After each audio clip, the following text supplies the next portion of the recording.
पण बारामतीत आलतो. बारामती मस्ती केले दादांनी. म्हणलं कस्टमर सोडलं आणि घेतले पैसे. उबेरचे होते इंटरसिटी.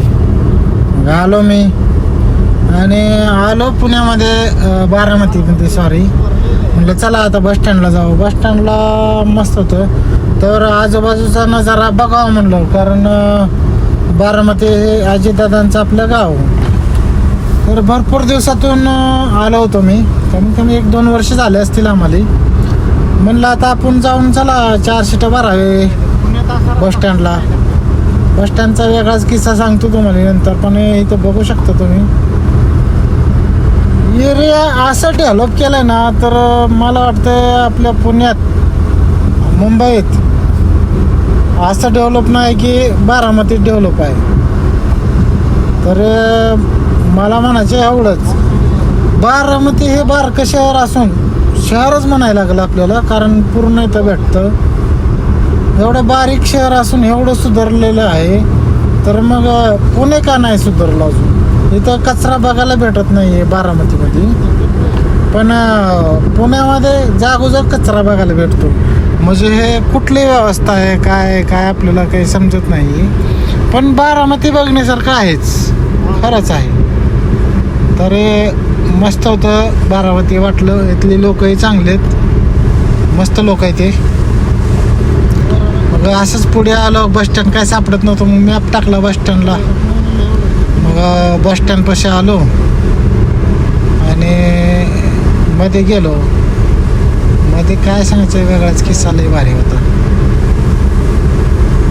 मग मंडळी, कधी आलते का तुम्ही बारामतीला? आले असाल तर कमेंटमध्ये सांगा की हे मी कुठल्या रोडला आहे आणि रोड कुठला आहे, हो कुठून कुठं जातो माहीत असेल तर मला कमेंटमध्ये सांगा. जर बारामतीकर असेल तर ते तुम्हाला सांगणारच पक्का 1 मिनिटाच्या आत. आणि कस्टमर हे चांगले तिकडले, म्हणजे काही तकलीफ नाही आली मला पैसे वगैरे रिटर्न द्यायला. काय 2 तासात आलो. 2 वाजता ट्रिप पडली होती, 4 वाजता आलो इथं. आणि 4 ते 5 थांबावं म्हणलं पुण्याच्या बस स्टँडला, म्हणजे पुण्याला लागेल गाडी म्हणून. बघू शकता चौक कसा आहे. पुण्यात असा एकही रोड नाही आहे की एवढा सुंदर आणि बघण्यासारखं. हे पंचायत समिती आहे बघा तिकडे, पंचायत समिती. माझ्या तर आयुष्यात मी पहिल्यांदा पंचायत समिती एवढी भारी बघितली. तर तिला लाईटिंग वगैरे नाही, पण तिचं बांधकाम बघितलं ना तर लय भारी वाटते पंचायत समितीचं. आणि हे तर प्रत्येक गव्हर्मेंट म्हणा तर सरकारी म्हणा, प्रत्येक व्यवस्थित आणि मस्त घर केलेलं आहे म्हणा. ऑफिस टाईप सगळं. तर काम करणाऱ्या लोकांनाही मजा येत असेल काम करण्यासाठी. तर भरपूर लांब होतं, 5 किलोमीटरचा सफर होता. तुमचा टाईम जात असेल बारामतीचं बस स्टँड बघण्यासाठी, तर हे तुम्ही बघा बारामतीचं रेल्वे स्टेशन बघा. हे बाहेर आतमध्ये नाही गेलो. कसं आहे बारामतीचं रेल्वे स्टेशन, वाटतं का रेल्वे स्टेशन? मी तर म्हणलं कोणतं राहत असेल आमदार, पण आमदार खासदार नसून ते रेल्वे स्टेशन आहे. काय एरिया आहे राव, जबरदस्त. पावसाळ्यात तर लय भारी दिसते ते. स्वच्छता 1 नंबर होते हा रेल्वे स्टेशनला. पण बाहेरूनच दिसते. माझी स्पीड कमीच होती गाडीची, बघू शकता तुम्ही. आणि पुढे आलो असंच बघत बघत बघत बघत सगळं बारामतीकर आपले झोपले होते. बारामतीकरांना सांगतो आम्ही लातूर धाराशिवचे. धाराशिवहून आलतो तुमच्या गावाला आम्ही धंदा करायला 1 दिवसासाठी. पण नाराज केलं बारामतीकरच्या लोकांनी आपल्याला. जाऊ दे, आपण काय दररोज नाही येणार म्हणून आम्ही नाराज नाही झालो. कारण आम्ही दररोज येणार असतो तर मग नाराज झालोच असतो. आम्ही बी कधी तर साठी सामान्याला येतो, पण 2-3 कस्टमर घेऊ देत जावा राव. जाऊ दे, ते विषय वेगळा आहे. पुढे तुम्हाला दावतोच व्हिडिओमध्ये काय काय होईल काय काय नाही. हे बघा कसं आहे सोसायटी. हे बस स्टँड जवळ आलो की नाही अजून? बस स्टँड किती लांब आहे काय ब्लॉग बनवतोय मला माहितीच नाही आणि काय ब्लॉग बनवतोय तुम्हाला काय सांगू आता बारामतीचं तुम्ही सांगा कमेंटमध्ये वाचतील बारामतीकरचे माहिती सगळी बारामतीची लोक आपले कस्टमर वगैरे म्हणा कोणी आपला व्हिडिओ वगैरे बघत असेल ते सगळं बघत असतील तर त्यांना कळेल बाबा हा एरिया हा पॉईंट आहे हा एरियाचा हा पॉईंट आहे आपल्यालाही काय माहीत नाही एवढं त्यामुळं तर चला जाऊ द्या म्हणलं आपल्याला जेवढं माहीत आहे तेवढं दिसते तेवढं तुम्हाला सांगावं म्हणलं इथले बिल्डिंग वगैरे मस्त आहेत हां घरं बिरं झोपडपट्टी जास्त एरिया मला कुठं दिसला नाही सुशिक्षित एरिया आहे सुशिक्षितमध्ये सुधारित एरिया आहे बाकी काय नाही आणि दुसरं काय कधी पुण्यातलं कॅब ड्रायव्हर आला तर मला कमेंटमधून सांगा तुमचा अनुभव बारामतीमध्ये कधी कसा झाला कसा नाही तुम्हाला ट्रिप पडली का नाही ओलावगेरला रिटर्न का तुम्ही एमटी गेलते का पॅसेंजर घेऊन गेले जरा दोन गोष्टी मला समजावून सांगा तुम्ही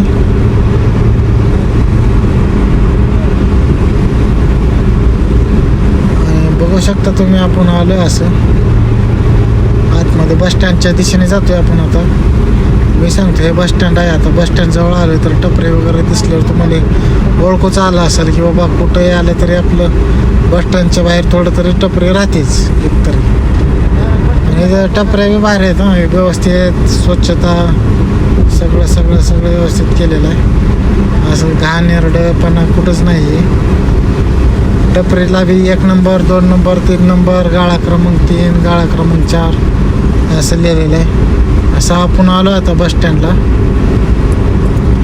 बघू शकता तुम्ही गाडी वळून पार्किंगला लावतो मी जरा रिक्षावाले वगैरे होते सगळेच पण रिक्षावाले चांगले तिथले काही म्हणा रिक्षावाले 1 नंबर व मला म्हणत होते दामदादा कशाला जातो एमटी आपलं जा कस्टमर घेऊन मी म्हणलं जातो दादा कशाला उगाच पण त्यांना थांबवलं मला 5 वाजेपासून थांबा म्हणला 5 वाजेपर्यंत तुम्हाला भेटेल कस्टमर पण तिथून पुढला प्रवास मला माहीत नव्हता ना 5च्या नंतर काय होतं ह्या बस स्टँडवरती ते मला काहीच माहीत नव्हतं त्याच्यामुळं मी त्यांचं ऐकून थांबलो 14 म्हणलं चांगलं नाहीतर मी आला असतो 1 तासामध्ये आपलं चौफला पुस्तक पास केला असतं चौफला वगैरे सगळं तर दादा बोलत होते म्हणून मी त्यांचा चेहरा नाही धावला कारण त्यांना कुणाला नको वाईट वाटायला ते मला म्हणले गाडी पुढे नेऊन लावतो आणि ये बाहेर मी गाडी पुढे लावली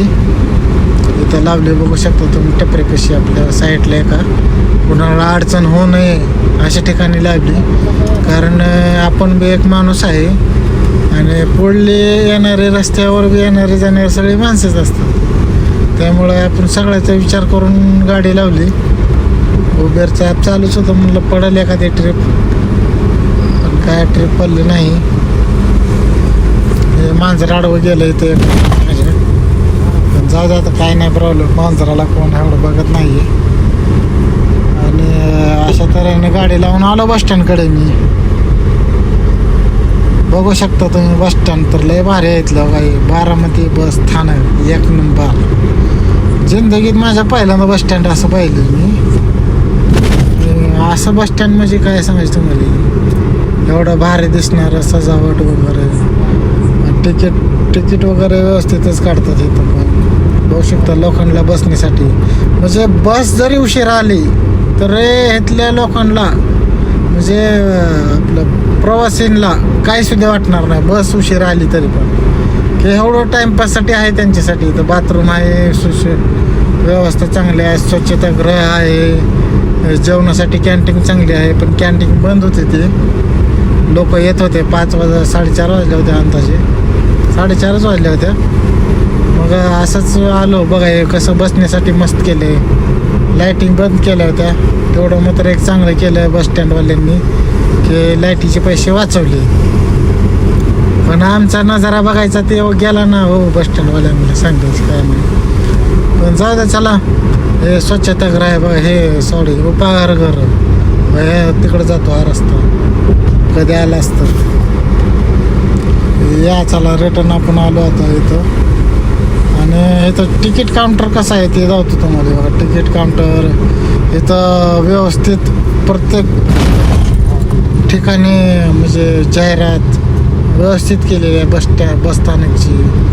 परत झालं तर बस स्टँडवर काय काय आपण पोस्टर लावतो, बोर्ड लावतो, माहिती देतो आपल्या बसविषयी वगैरे. तर सगळे व्यवस्थित माहिती दिलेली आहे इथं. हे बसण्यासाठी कसलं भारी आहे बघा तुम्ही. इथं बघा इथं कसं कसं केलं तुम्हाला जाऊतोच मी बघा. हे बघा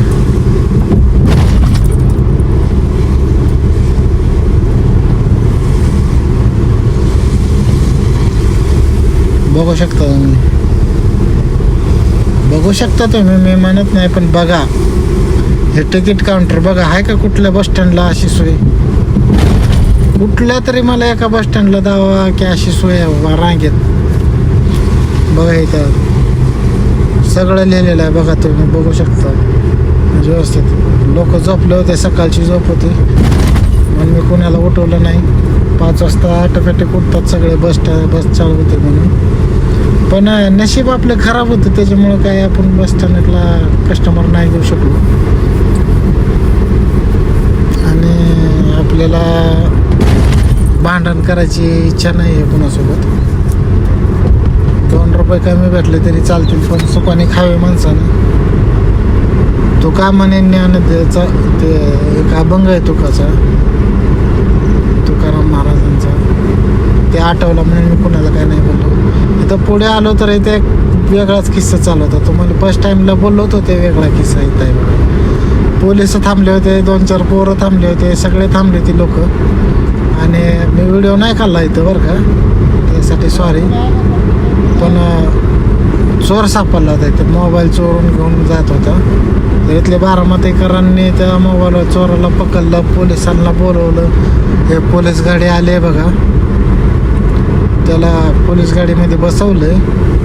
मलाही विचारले 2 शब्द. मी म्हणलं बा कॅब ड्रायव्हर आहे, मी काय कस्टमरसाठी आलो असं बोलून मी तिथं 2 मिनिट थांबलो आणि निघून आलो. कारण जास्त तिथं थांबायचं नाही आहे, कारण पोलिसापाशी थांबणं चुकीचं आहे आपल्या मनाने, माझ्या मताने. पोलीस तेवढेच चांगले आणि तेवढेच वाईट. पण चांगल्याला चांगलेच असतात ते बिचारे.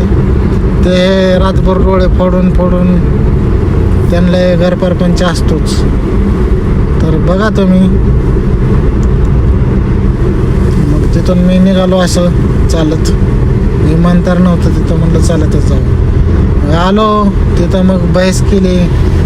तिथले कस्टमर काय देणं झालं, घेऊ देणं झालं, भांडण केलं माझ्यासोबत. न्यायचं नाही म्हणलं, आमच्या गाड्या आहेत, आम्ही धंदा करतो. मी त्यांची गाडी बघितली तर काय व्हाईट नंबर प्लेट.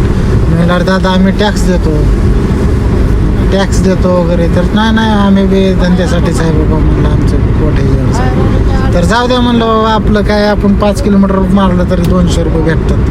कुठे यांच्यासोबत भांडण करून आपलं वेस्ट वाया घालायचं, टाईम वेस्ट घालू नये म्हणून निघालो बाहेर, पडलो. आणि बाहेर जाता एक नजारा काढावा म्हणलं बारामतीचा शेवटचा म्हणजे बारामती का शेवटचा म्हणजे माझा शेवटचा. मी परत कधी येणार नाही बारामतीला, कारण इथून काय ट्रिप भेटत नाही आणि इथून कस्टमरही भेटत नाही. तर नेक्स्ट टाईम अशी काहीतरी तिथं सोय करा की बाबा आलेल्या लोकांना कुणीही न भांडता 1-2 कस्टमर घेऊन जाऊ दे, एवढं तरी करावं. की कारण कसं असतं माहिती आहे, कोणाला हे आशाच असते. 2500 रुपयात आणायचं, परत तिथून नेमकं जायचं, CNG हाय, टोल हाय, जाऊन घरी झोपायचं, घरचं भाडं, खाणं पिणं, राहणं बिणं, लेकरं बाळं सगळं बघायचं म्हणलं तर होत नसतं मित्रांनो. त्याच्यामुळे जरा सगळ्याचा विचार करा. तुम्ही काय टॅक्स वगैरे भरत नाही तरी तुम्ही धंदा करताय बाबा, करा. आम्ही काय, तुम्ही काय प्रत्येक नाका तुम्हीच घेऊन ठेवलेलं आहे. आम्ही काय बाहेरून आलो ना, UP बिहारवरनं. जाऊ द्या, काय आता बोलावं तुम्हाला. UP बिहार तर UP बिहार. बाहेर पडलो एकदम, बघू शकता सुनसान एरिया. चला बाय बाय.